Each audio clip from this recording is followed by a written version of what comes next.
Hey guys. За тэгэхээр та хэд өмнө нь аппликейшнийг яг л пицца захиалж байгаа юм шиг захиал гэсэн тийм урайг, зарыг сонсч байсан уу?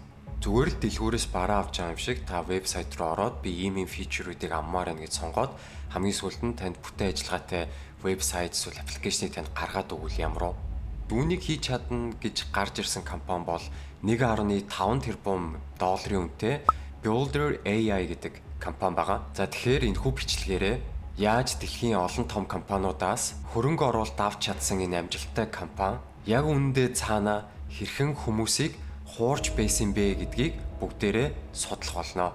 За ингээд бичлэгтээ орцгоё. За тэгэхээр компани санаа бол айгүй гоё. Жишээ нь ChatGPT юм уу, Gemini дээр та код бичүүлэхэд тэр нь шууд ажиллах боломжгүй тийм үү? Тэрийг ажилуулахын тулд таны газар хуулж тавина, тэрийг нэг газар байршуулна. Тэгээ дээр нь бас эдгээр AI-уудаар та яг том зүйл хийлгэе гэхэд эдгээр нэг хийхэд тэмч тохиромжтой биш. Магадгүй та зүгээр танилцуулгын вебсайт эсвэл зүгээр нэг амар хялбар тийм вебсайтууд, аппликейшнууд хийлгэхэд бол магадгүй ажиллах бах. Гэхдээ та яг бүтэн ажиллагаатай комплекс платформуудыг ERP системийг ч юм уу, e-commerce системийг ямар ч хүний оролцоогүйгээр AI-аар хийлгэе гэвэл энэ нь маш хэцүү. Тэгээ ганцхан код бичиж өгөхөөс гадна тухайн бичсэн кодыг яахын дараа нь яаж ажилуулад хүмүүс орох боломжтой болохын гэдэг дээр бол одоохондоо чатаар бичиж байгаа AI-уд бол танд туслах боломжгүй байгаа. Тэгэхээр энэхүү асуудлуудыг шийдэхээр Builder AI гэдэг компани гарч ирсэн. Тэгээд анх 2016 онд байгуулагдсан бөгөөд ямар ч код бичдэг хүнгүүгээр бүтэн ажиллагаатай аппликейшн бичих боломжтой тийм платформ маягаар анх үүсч гарч ирсэн. Санаа нь бол та юу хийлгэмээр байна? Тэднэрийг нэг нэгээр нь сонгоод тэгээд сонгосон сонголтынхон дагуу төлбөрөө төлөөд аппликейшнээ авдаг гэсэн үг. Одоо жишээ авах юм бол миний аппликейшн нэвтрэх, бүртгүүлэх хэсэгтэй байна.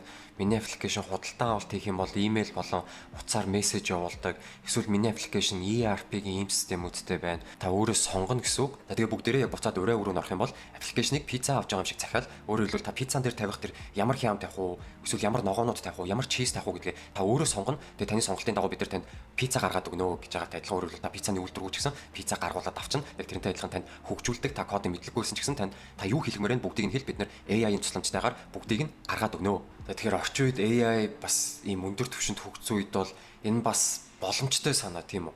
Хичнээн одоохондоо зөвхөн код бичиж өгч байгаа яг ажиллаад өөрөө тестлээд тэр бүх зүйлийг арайч яг төгс хийж чадахгүй байгаа ч гэсэн энэ бол мэдээж боломжтой бизнесийн санаа. Дэлхийн том компаниудаас энэ компанид хөрөнгө оруулалт хийж эхэлсэн байгаа юм. За тэгээд эдгээр компаниудаас дурдах юм бол Qatar Investment Authority, Microsoft, Insight Partners, SoftBank гэдэг дэлхийд үнэхээр нөлөөтэй том компаниуд 1.5 тэрбум долларын хөрөнгө оруулалт хийсэн байна.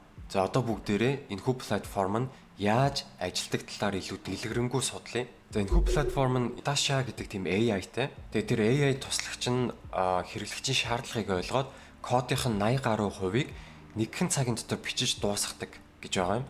CEO-ийн хэлснээр бол ихэнх ажил буюу 80% нь ажил нь AI-аар хийгддэг.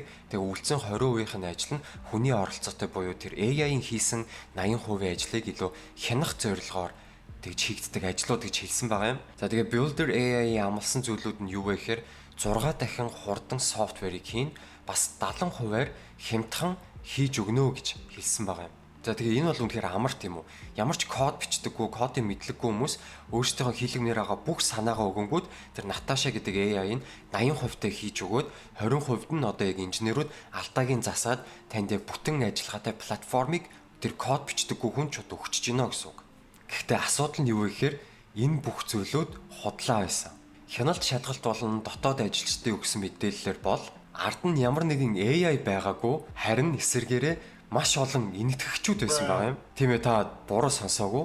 Тэр AI гэдгийн ард энэтхэг инженерүүд энэтхэгээс ажиллаж исэн болж таарж байгаа юм. За тэгээд шалгалтаар ойролцоогоор 700 орчим инженерүүдийг энэтхэгээс аутсорс маягаар одоо ашиглаж исэн тогтоогдсон байгаа юм. Тэгээд ихэнх кодыг нь тэр 700 инженерүүд бичиж исэн бол Natasha AI нь бараг л оролцоогүй байсан болж таарж байгаа юм. Тэгээ нэг хөгжилтэй пост Reddit дээр явж исэн. Тэрэн дээр юу гэж исэн бэ гэхээр AI гэдэг нь artificial intelligence биш, actually Indian гэсэн үг шүү дээ гэдэг тийм хөгжилтэй пост явж исэн. За тэгэхээр энэхүү стартап маань олон том компаниудаас хөрөнгө оруулалт авсан учраас хэрэглэгчдийн тоол асар хурдан өсөж эхэлсэн. Даанч асуудал нь юу вэ гэхээр үндэ AI биш хүмүүс байсан учраас хэрэглэгчдийн тоо өсгийн хэрээр хэрэглэгчид үзүүлэх төр сэтгэл ханамж болон хийж байгаа хурд нь бол удаашрч эхэлсэн. За тэгээд хүмүүс яг ард нь ажиллаж исэн учраас зөвхөн хүмүүс хөлслүүлж ажилуулснаас ялгаагүй удаан болсон. Бас удаан хийгдэж байгаа учраас зардлаа нөхөх зорилгоор үнэ огцон нэмж эхэлсэн байгаа юм. За тэгээд яг энээс болоод яг анх өгчээсэн амлалт буюу 6 дахин хурдан 70%-аар хямдхан гэсэн тэр амлалт нь худлаа болж эхэлсэн гэсэн үг. За тэгээд зарим хүмүүсийн прожект нь 6 сараар хойшилсан байгаа юм.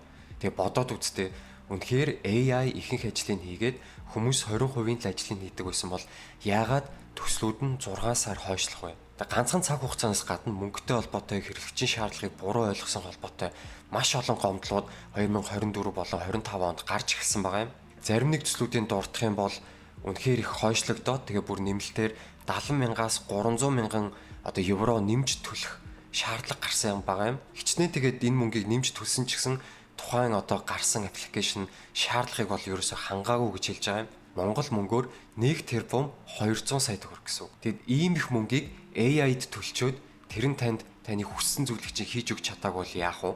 За тэгээд л энэхүү үеэс эхлээд хүмүүс энэ компанийг шүүхэд өгч эхэлсэн байгаа юм.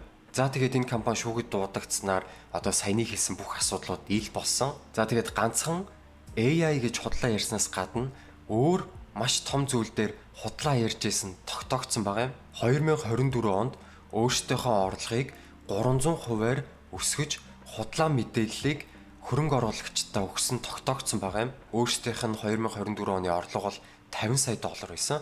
Гэхдээ өөрсдөө мэдүүлэхдээ 220 сая доллар гэж мэдүүлсэн байгаа юм. За тэгээд ганцхан 24 онд биш өмнөх жилүүдэд ч гэсэн инвесторуудад худлаа мэдээлэл өгч ирсэн тогтоогдсон байгаа юм. За тэгээд энэ нь хөрөнгө оруулагчдаа алдахгүй л гэсэн зорилготой байсан баг. За энэ оны 5 сарын 20-нд Builder AI албан ёсоор дампуурснаа зарласан. Тэгээ ганцхан UK-д гэлтгүү тэр энэтхэгт байсан ч гэсэн бүх инженерүүд бүх хүмүүс ажлаа алдсан. Ямар нэг тренд үүсэх үед хүмүүс үргэлж шуурж тийшээ явдаг тийм үү. Тэгээ орчин үед бас нэг гарч ирсэн тренд хайп бол яалтчгүй AI.